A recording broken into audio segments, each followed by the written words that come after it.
blind test. I'm sure even the most seasoned oud heads would have trouble telling which is which, Oud Extraordinaire or the mighty Oud Ishaq.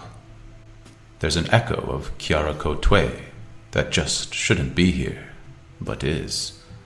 A slow, measured consistency in the way the scent unfolds that boggles veteran distillers.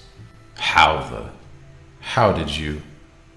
A fat layer of sweet molasses, gentle wafts of tobacco, and a signature fruity tone that twirls in between. What you'd expect to smell only in the wildest Grandma Krasnas. It's been 11 years since Oud Kifl, almost 10 since Encens de Encore, and the future of Oud Yusuf is no more. But this is creme de la creme.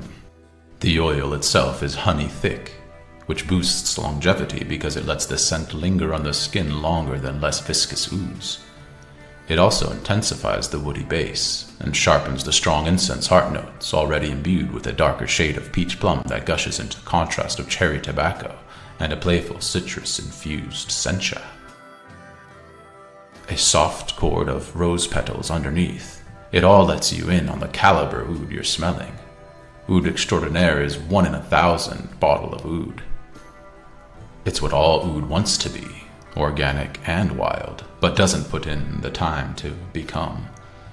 The maturity of the fruitiness, the depth of the woody incense backdrop, all of it hinges on the kind of resin you work with. The trees distilled to make Oud Extraordinaire have been maturing far longer than most cultivation practices would allow them to. With every passing year, they didn't get harvested, growing to be around 40 years old. The norm is that cultivated agar-wood trees are harvested at 5 to 15 years old. As each new inoculant hit the market, they stayed chemical-free. Year after year, we see an increase in premature harvesting and an increase in chemical inoculation, and overall a dramatic decline in agar-wood cultivation in Thailand.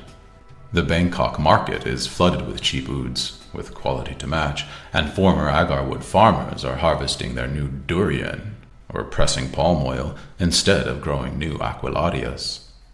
The privilege to produce oud of this rank, at this time, is a blessing. The opportunity to use oud of this rank at this time in perfumery, unprecedented. Oud Extraordinaire hails from Rayong, which explains why the aroma departs from the more popular and playful trot profiles, and shows a closer family resemblance to the stern demeanor of Oud Ishaq and Oud Kifl, both from Chantaburi.